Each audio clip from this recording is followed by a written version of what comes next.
Hi, today we're speaking to Richard Chapman of SunGard, and we're going to have a talk about back office technology. So what are some of the trends that you're seeing with back office technology right now? I think the main trend is around consolidation or convergence. So from a business perspective, there's a big focus on collapsing down the footprint of the software that's being employed in the back office and collapsing down the software solutions so that instead of having, say, multiple reconciliation tools, there's a single reconciliation tool that's strategic for the financial institution. In that process of reducing the footprint of the technology, if you like, and reducing the footprint of the vendors, it makes the organisations more agile so that they can start to capitalise more nimbly on a very rapidly sort of changing technological environment.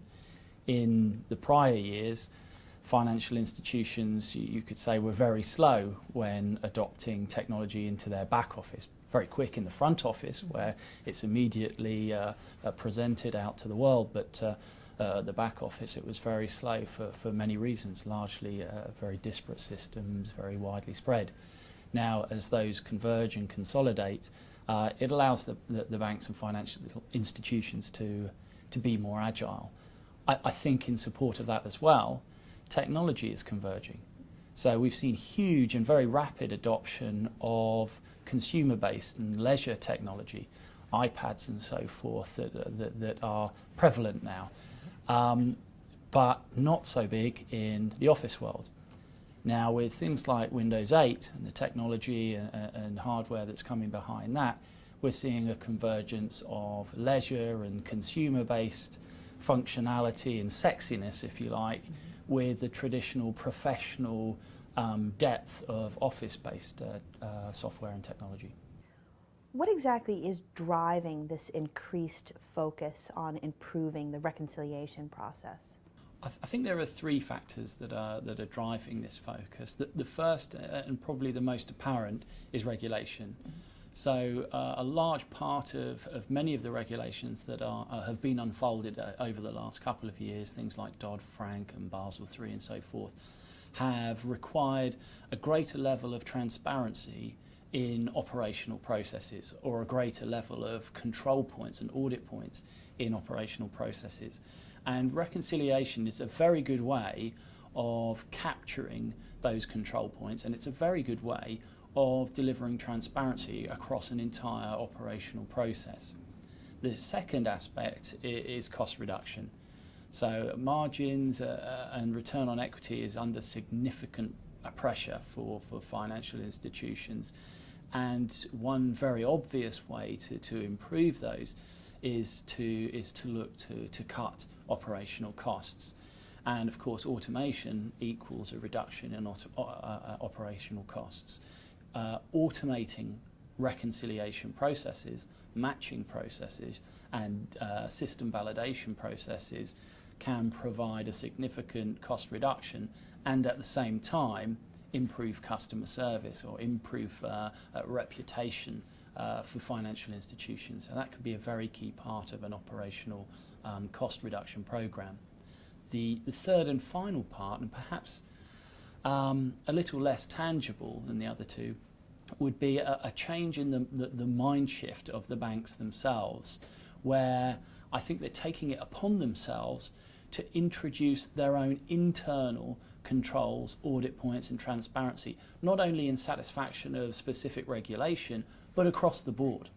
So they're looking at every single system and pretty much every single operational process to ensure that there are appropriate controls, appropriate audit trails, and there's an appropriate level of transparency across that business process. So for example, 3-5 years ago, typical reconciliations would involve taking books of records internally and comparing the information there against statements presented externally from service providers. What we're seeing now is a huge increase in internal system-to-system reconciliations, where I'm not comparing against an external party. I'm actually validating systems like trading systems, risk management systems, accounting systems, data warehousing systems, and I'm looking at a holistic enterprise system validation program that's going to allow me to ensure that the data in every single system is consistent and that I have transparency around the processes that determine the flow of data between those systems. And for that reason, again, we're seeing a very large increase in a focus around enterprise reconciliation. So I want to look into this concept of operational maturity. You know, what do banks need to do to achieve that?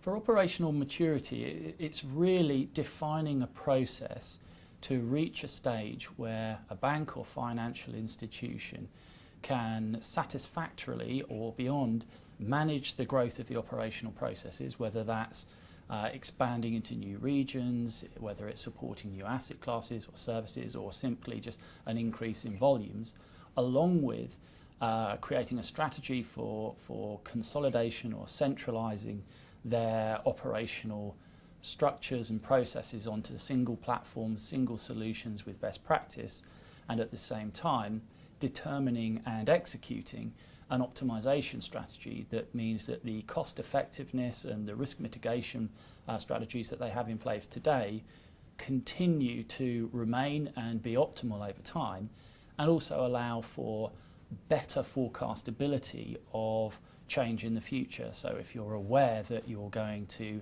be opening new branches or merging through an acquisition with another bank, you can look at the impact that those type of events will have on your operational teams, and in the process of that determine how you can adapt that team in advance to better manage that growth.